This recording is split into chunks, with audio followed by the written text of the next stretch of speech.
بسم الله الرحمن الرحيم الحمد لله رب العالمين والصلاة والسلام على نبينا محمد وعلى آله وأصحابه وسلم تسليما مزيدا ثم أما بعد إخوة الكرام السلام عليكم ورحمة الله وبركاته إخوة الكرام إن شاء الله aujourd'hui nous allons aborder un petit sujet إن شاء الله important يعني الأسباب les causes qui parfois des fois provoquent يعني الهموم والغموم والأحزان. Vous savez, ces formes d'angoisse, de tristesse, aussi ces formes de détresse. Yani Allah Jalla Jalaluhu nous rappelle dans le Coran Inna alladhina amanu wa amilu salihat sayaj'alahum ar-rahmanu wudda. Que certes ceux qui agissent avec foi et qui font des bonnes œuvres, eh bien nous allons, le tout miséricordieux va leur accorder yani al-wudda qui fait référence yani bil ma'na al-mahabba. هذا من نعمة الله سبحانه وتعالى على عباده الذين جمعوا الإيمان بالله سبحانه وتعالى والعمل الصالح. Cela donc c'est vraiment un bienfait de la part d'Allah Azza wa Jal qui lorsque la personne elle va croire en Allah et elle va faire des bonnes œuvres, Allah subhanahu wa ta'ala va lui accorder, c'est une promesse d'Allah Azza wa Jal qui va lui accorder يعني المحبة, cet amour, cette proximité, cet amour d'Allah subhanahu wa ta'ala. ولهذا الطاعة حسن الله سبحانه وتعالى الأعظم يعني الذي من دخله كان من الآمنين من عقبة الدنيا والآخرة. C'est pour cela que celui qui va s'efforcer à faire, vous savez donc, qui va mettre en application l'obéissance à Allah subhanahu wa ta'ala, eh bien il va rentrer comme dans une citadelle, vous savez là, une protection, une forteresse, qui est la forteresse d'Allah Azza wa Jal, qui fait que cela va le protéger de toutes les calamités, de ce bas monde et de l'au-delà. Mais cela avec une condition, l'obéissance à Allah subhanahu wa ta'ala. ولهذا احرص كما ثبت عن النبي عليه الصلاة والسلام احرص على ما ينفعك واستعن بالله ولا تعجز. Et c'est pour cela que le prophète nous enseignait quoi? Il nous disait fais des efforts dans ce qui va être utile pour toi. C'est-à-dire que dépense-toi à ce qui va être utile pour toi. Recherche protection ou le secours qu'auprès d'Allah et ne faiblis pas. Wala ta'jaz, ne fais pas partie de ceux qui sont feignants à l'action. Tu vois, de ceux qui ne font pas l'effort pour l'action. فإن الله جل في علا كما ثبت ذلك أيضا يعني إن الله جل في علا لا ينظر إلى صوركم ولا أموالكم وينظر إلى قلوبكم وأعمالكم. Allah Azza wa Jalla ne va pas regarder, vous savez, votre forme extérieure, ne va pas regarder votre richesse. Allah subhanahu wa ta'ala, il va regarder quoi? Allah, il va regarder ce qu'il y a dans vos cœurs et il va regarder vos actions. C'est cela qui prime auprès d'Allah Azza wa Jalla. ولهذا أحد من العلماء الحكماء un des sages disait يا طلب الجنة بذنب واحد أخرج أبوك منها أتتمع في دخولها بالذنوب لم تتب عنها. Un disait, un de nos pieux anciens, il disait quoi? Il disait oh vous qui aspirez au paradis, pour un seul péché votre père donc Adam alayhi salam en est sorti et vous pensez entrer au paradis avec vos péchés sans vous en repentir. Cela pour dire quoi? Pour nous appeler en fait au fait que nous on est responsable de nos actions, responsable de notre situation dans ce bas monde, mais aussi yani, dans l'au-delà. Et c'est pour cela, ibadallah, que subhanallah, quand tu réfléchis, alhamdulillah, au bienfait d'Allah Azza wa Jal, tu te rends compte que man araf Allah subhanahu wa ta'ala ma amar Allah bihi wa naha an wa amila bidalik, celui qui va connaître, qui va chercher à comprendre ce que Allah Azza wa Jal lui a commandé, ce qu'il lui a ordonné de faire, et qui va comprendre ce que Allah lui a interdit et qui agit, hein, il met en application cela, il fait partie de qui? Il fait partie des rapprochés d'Allah subhanahu wa ta'ala.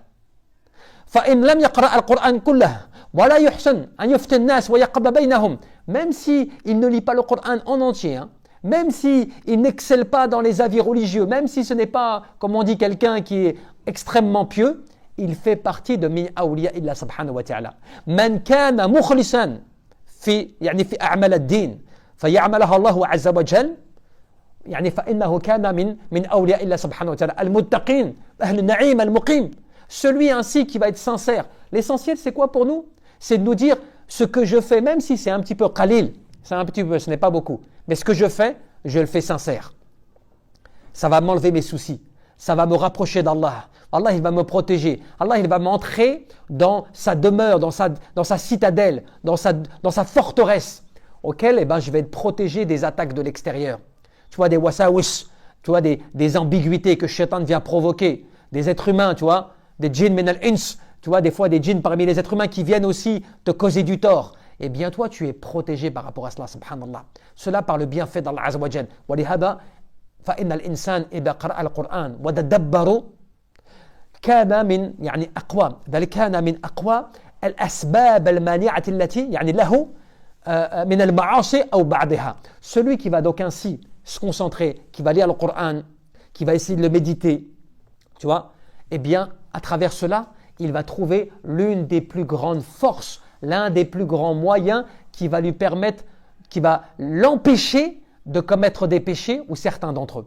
Parce qu'il ne faut pas que tu crois que c'est parce que tu fais tes prières simplement, que tu jeûnes au mois du Ramadan, que tu fais toi tes 5 piliers d'islam, que tu es protégé, que tout est gagné pour toi. Non, il faut que tu fasses l'effort, il faut que tu luttes, tu vois, constamment. Il faut que le Coran, tu le prennes et que tu essaies de le comprendre, de l'analyser, que tu essaies d'analyser tes actions par rapport au Coran, tout cela. C'est pour cela que, subhanallah, on te dit même que, yani, fassaïd, le véritable, la personne qui est heureuse, celui qui a le véritable bonheur.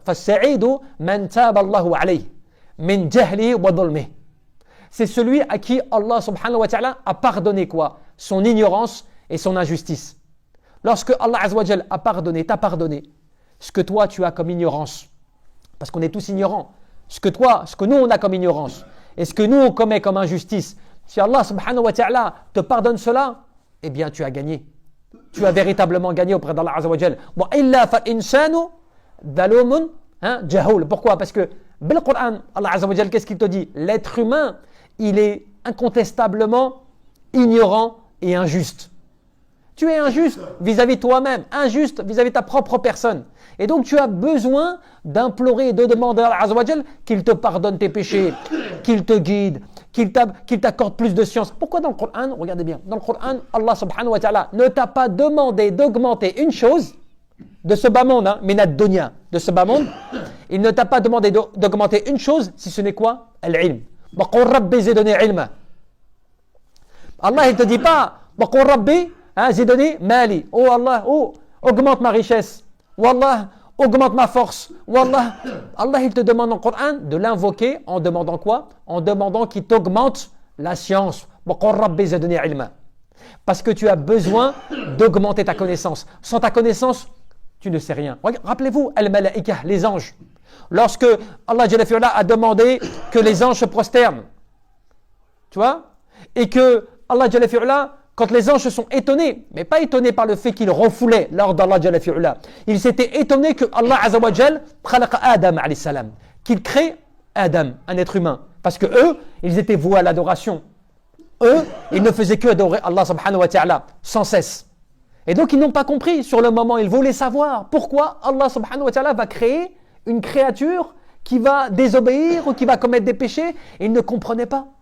Et lorsque Allah Azza wa Jal a demandé aux anges, donnez-moi le nom de ceci et de cela, et ainsi de suite.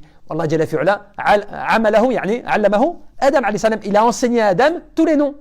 Les kulli shay, ala kulli shay, sur toutes choses. Les arbres, ceci, cela, que les anges ne savaient pas forcément. Et lorsque les anges ont entendu ce que Adam alayhi salam a prononcé d'une science qu'ils eux ne connaissaient pas, enseigné par Allah subhanahu wa ta'ala, qu'est-ce qu'ils ont dit? Subhanak, la ilma lana illa ma alamtana innaka antal alimul hakim. Qu'est-ce qu'ils ont dit? Oh, gloire à toi, Allah. Certes, nous ne savons que ce que toi, tu as décidé de nous enseigner. Nous n'avons pas de connaissances et nous ne connaissons que ce que toi, tu nous as enseigné. C'est-à-dire l'humilité de reconnaître que finalement, Allah Jalla fi'ala, il est le détenteur de toutes choses. Donc tu as besoin d'implorer et de demander à Allah Azza wa Jal. Walihada ibadallah, al-mahbous. Cheikh al-Islam Ibn Taymiyyah rahmatullah alayhi, un des grands ulama, qu'est-ce qu'il disait? Al-mahbous, يعني من حبس قلبه عن ربه والمأسور من أسره هواه. Le véritable détenu, vous savez le détenu quand on emprisonne quelqu'un qui est un détenu, le véritable détenu c'est celui dont en fait son cœur est détenu dans la prison de son Seigneur. Tu vois? C'est-à-dire que ton cœur, si tu l'emprisonnes uniquement dans le rappel d'Allah Azza wa Jal, dans l'obéissance à Allah, dans le fait de suivre Allah. Lorsque ton cœur il est dans la prison d'Allah Azza wa Jal, c'est-à-dire que dans le fait que ton cœur, il tourne qu'autour d'Allah subhanahu wa ta'ala, là tu es un détenu, mais qui est parmi les meilleurs, les bons, les véritables détenus. Walakin al-ma'sur, mais le prisonnier, le véritable prisonnier dans ce bas monde, c'est qui? C'est celui qui est prisonnier de ses passions, qui est prisonnier de ses désirs. Tu vois, il n'arrive pas à contrôler cela, subhanallah. Walihada ibadallah, quand tu comprends, yani, a'dam al-ni'am, al-iqbal ala Allah subhanahu wa ta'ala. Le plus grand des bienfaits qui puissent te toucher, c'est le fait que tu arrives à orienter ta personne, tu arrives à t'orienter vers quoi? Vers Allah Azza wa Jal. Et c'est pour cela que kathir min al-ulama, qu'est-ce qu'il te disait? Il te disait wa billah tazul al-humum wal-humum wal-ahzan fala hamma ma'a Allah subhanahu wa ta'ala. Il disait par Allah, tu ne retireras pas tes angoisses, tes soucis, tes tristesses, si ce n'est le fait avec Allah. Parce qu'il ne peut y avoir d'angoisse, il ne peut y avoir de tristesse pour celui qui est avec Allah subhanahu wa ta'ala. Ibn Jawzi rahmatullah alayhi, qu'est-ce qu'il te disait? Ra'aytu sabab al-humum wal-ghumum wal-ahzan يعني الإعراض عن الله والإقبال على الدنيا. كل ما فات منها شيء. Et il te disait quoi? Ibn Jawzi rahmatullah ta'ala, il te disait j'ai vu que la cause qui pouvait provoquer les angoisses, qui pouvait provoquer les soucis, qui pouvait provoquer les détresses et la tristesse, il disait c'était le fait de se détourner d'Allah et de s'orienter vers ce bas monde. Que ton cœur il penche vers ce bas monde et tu te détournes d'Allah Azza wa Jal. إنما تكون الهموم والغموم والأحزان يعني من جهتين. أحدهما الرغبة في الدنيا والحرص عليها والثاني التقصير في الأعمال البر والطاعة. Et c'est pour cela que celui qui va être touché, quand tu regardes bien, quand tu analyses bien, celui qui vit dans l'angoisse, qui vit dans la tristesse, qui vit dans la détresse, dans tout cela, c'est celui qui s'est détourné d'Allah. C'est-à-dire qu'il a orienté sa personne vers autre qu'Allah subhanahu wa ta'ala. Et parce qu'en fait, il a mis son intérêt uniquement dans ce bas monde, ad-dunya. Je suis intéressé par ce bas monde, je veux acquérir ce bas monde, je cherche uniquement à profiter de ce bas monde. Tout cela, tu es motivé pour cela, mais tu n'es pas motivé pour aller vers Allah subhanahu wa ta'ala. Quand tu fais cela, tu diminues les bonnes actions. Al-taqsir fil a'mal, al-birr wa ta'a. Toutes tes bonnes actions et l'obéissance à Allah subhanahu wa ta'ala, elles diminuent. Et qu'est-ce que cela provoque? Cela provoque en toi un effet réverse, c'est-à-dire la détresse et la tristesse. L'angoisse, tu vois, et la détresse, subhanallah. C'est pour cela que tu vois des gens riches, des gens qui ont l'argent, qui ont tout ce qu'il faut, le matériel, tout cela, mais pourtant, tu vois qu'ils ne sont pas forcément toujours heureux. Des fois, tu vois qu'il y a des très gros problèmes dans leur couple. Des fois, tu vois qu'il y a des très gros problèmes dans leur vie conjugale, dans leur vie professionnelle. Tu vois que ça va très mal. Pourtant, ils ont ce qu'il faut, matériellement. Mais, qu'est-ce qui se passe? Ils se sont détournés d'Allah subhanahu wa ta'ala et ils ont penché leur cœur et leur conscience vers ad-dunya. Et cela a causé du tort. C'est pour ça, subhanallah, qu'en même temps, on ne doit pas perdre de vue comment le prophète nous a enseigné comment tu vas enlever cela de toi, comment tu vas être meilleur. Eh bien, on a des hadiths. Abdullah ibn Abbas, qu'est-ce qu'il te disait? Il te disait كان النبي صلى الله عليه وسلم يقول في دعائه عند الكرب لا إله إلا الله العظيم الحليم لا إله إلا الله رب العرش العظيم لا إله إلا الله رب السماوات ورب الأرض ورب العرش الكريم. Il te disait, le prophète, lorsqu'il était dans des situations de détresse ou d'angoisse, parce que lui aussi était un être humain, il subissait cela des fois. Mais la différence, c'est que son cœur et son esprit étaient toujours avec Allah subhanahu wa ta'ala. Qu'est-ce qu'il disait? Il répétait ses paroles. Celui qui est touché par cela, il doit répéter ses paroles. Bil yaqin wa bil qalb.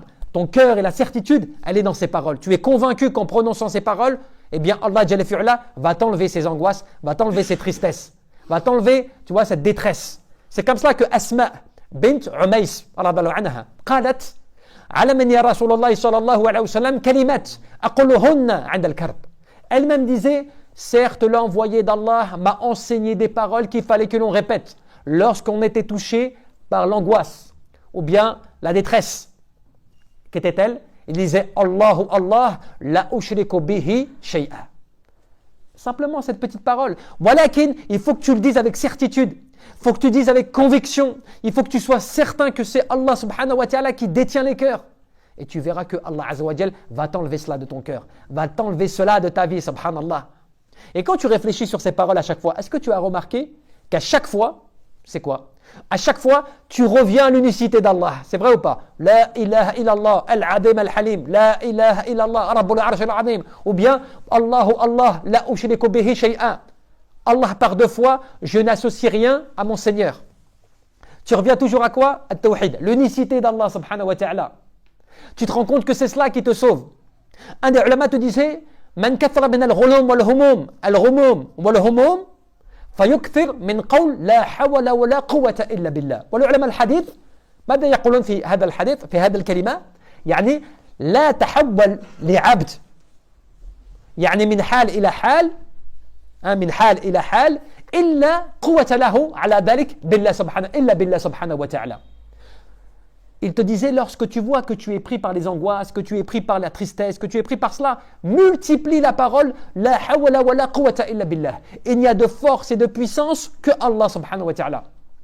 Encore une fois, cela, ça renvoie à quoi? Ça renvoie à l'unicité d'Allah. Au fait que c'est Allah seul. Et les ulama, ils te disent quoi de cette explication? Ils te disent, parce que cela veut dire qu'il y a une situation qui ne pourra jamais changer d'une situation à une autre par l'adorateur, si ce n'est lorsqu'il a une capacité, une force par cela. Mais la force, elle n'est que en Allah subhanahu wa ta'ala. Quand tu comprends cela, tu comprends que finalement, toi dans ce moment, tu es dépendant. Tu es dépendant. Tu ne peux pas faire sans Allah subhanahu wa ta'ala. Si tu crois cela, tu te leurres, tu te trompes. Et tu te fais du mal. Et tu vas tomber dans la tristesse et dans l'angoisse. Tu vois?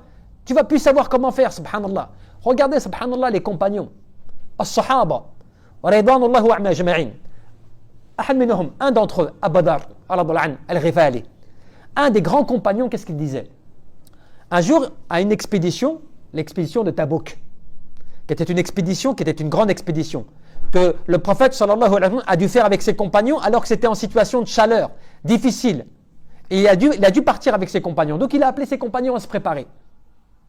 Les compagnons se sont préparés, mais en dehors de quelques-uns. Il y a peut-être 4, 5. En dehors, je ne parle pas des hypocrites, mais je parle des compagnons qui étaient sincères, mais qui ont voulu rester en arrière et n'ont pas voulu partir à l'expédition. Et parmi eux, il y avait ce grand compagnon, Abu Dharr, mais ce n'est pas qu'il n'était pas convaincu ou qu'il n'avait pas vraiment la foi. Non, c'était un grand compagnon. Mais il a préféré, en fait, il a voulu rester en arrière, il ne s'est pas senti partir. Et le prophète est parti donc avec ses compagnons d'expédition.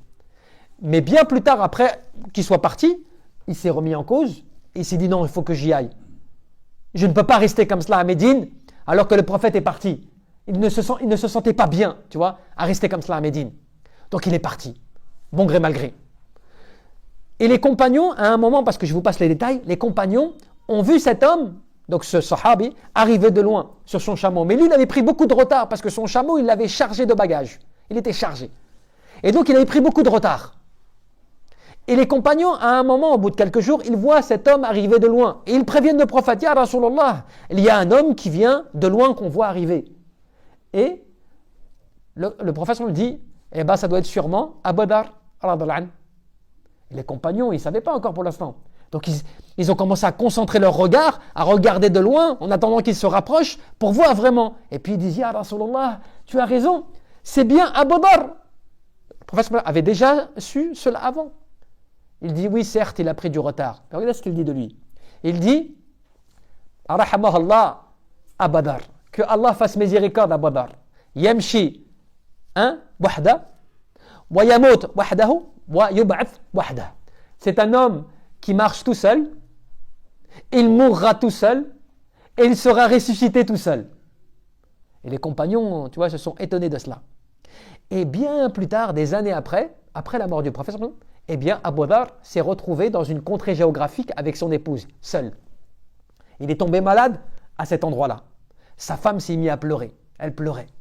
Et lui, Abu Dharr, dit, Ya zawjati, oh ma femme, pourquoi tu pleures comme cela? Il fait, parce que on est dans une contrée géographique, il n'y a personne. On est seul, tu vas mourir. Je ne sais même pas comment on va faire pour toi. Personne ne va prier sur toi. Comment, subhanallah, comment cela va se passer? Et Abu Dharr, il dit, ne pleure pas. Je suis convaincu que cela ne se passera pas comme tu le dis. Puisque j'ai entendu l'envoyé d'Allah, alayhi salatu wassalam, dire que je marcherai seul, je mourrai seul et je serai ressuscité seul. Mais dans une autre version, un groupe de croyants priera sur moi. Donc, va à l'extérieur, regarde les contrées de ce qui peut être à droite et à gauche et attends. Il va y avoir sûrement des gens qui arriveront.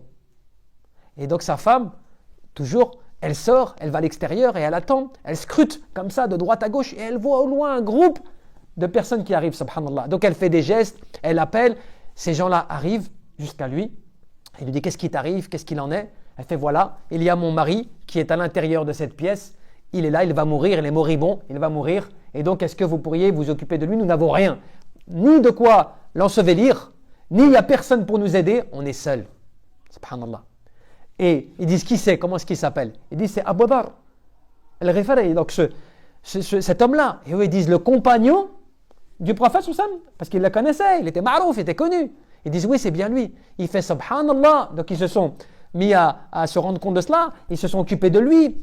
Mais Abu Dhar, dans cette situation, qu'est-ce qu'il dit? Regardez bien, il voit les hommes, il les salue, il leur dit par contre que si l'un d'entre vous est un émir ou un roi ou qu'il a travaillé pour des émirs ou des rois, qu'il ne me donne pas son manteau pour me couvrir en cas de mort.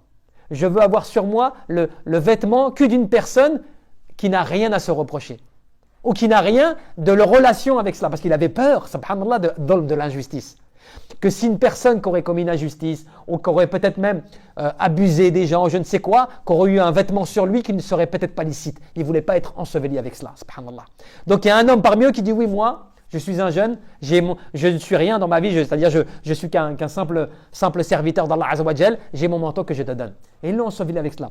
Et subhanallah, on a appris quoi? On a appris que finalement, cet homme, après donc ce compagnon a été amené à Koufa, qui était en Irak, et c'est Abdullah ibn Mas'ud, un autre grand compagnon qui a prié salat al-janaza sur lui. Et le prophète avait annoncé que les musulmans prieraient sur lui. Voyez. Mais qu'est-ce que cette histoire nous rappelle? Elle nous rappelle à quel point que, regardez, dans les moments les plus difficiles, dans la détresse, dans les moments où même sa propre épouse a cru que son mari il n'y a personne allait s'occuper de lui, subhanallah adim. Que c'était, eh bien, il a gardé la confiance à Allah. Son cœur, il était connecté avec Allah subhanahu wa ta'ala. Et son épouse a obéi à son mari lorsqu'elle lui a dit, va à l'extérieur, va voir, il va y avoir quelque chose. Elle n'a pas désespéré. La taqnatum min rahmatillah. Ne désespérez pas de la miséricorde d'Allah subhanahu wa ta'ala. Elle a tenu bon jusqu'au bout. Et regardez comment Allah Jalla fi'ala a fait appliquer le destin, le bon destin. Cela, ça fait partie de quoi? Ça fait partie du fait qu'il ne faut pas que nous, on croit que quand tu es croyant, quand tu agis, que Allah Azza wa Jal, il te fera partir d'une mauvaise situation. Tu dois toujours avoir ce qu'on appelle la bonne opinion à l'égard d'Allah subhanahu wa ta'ala. Tu dois te dire, moi, je crois en Allah, j'ai confiance en Allah, et Allah, je sais que dans toutes les situations dans lesquelles je suis, il va me trouver une issue. Il va me secourir, il va me raffermir, il va m'aider. Si je l'implore, il va me répondre. Walakin, cela, ça nécessite quoi? Al-yaqin, la certitude. Tu es certain, tu as la conviction de cela. Mais si tu te laisses aller, tu comptes que sur les gens et tu comptes sur la dunya, c'est là que tu vas être peut-être envahi, tu vas être peut-être pris par tout cela. Et c'est pour cela, on va terminer sur cela, subhanallah, il ne faut pas perdre de vue l'importance donc de revenir à Allah Azza wa Jal. On avait fait déjà notre dernier dars sur le fait des conditions de tawbah, du repentir, tout cela et tout, l'importance de cela. Abdullah ibn Mas'ud, Abdullah ibn Abbas, regardez ce qu'il nous disait. Il nous disait, kan min ta'ibin. يرد اليوم القيامة يظن أنه تائبون. Il disait, combien de gens qui se sont repentis vont arriver le jour de la résurrection en pensant qu'ils font partie des gens qui se sont repentis. Walaysa bita'ib. Et pourtant, ils ne seront pas parmi les repentants. Pourquoi?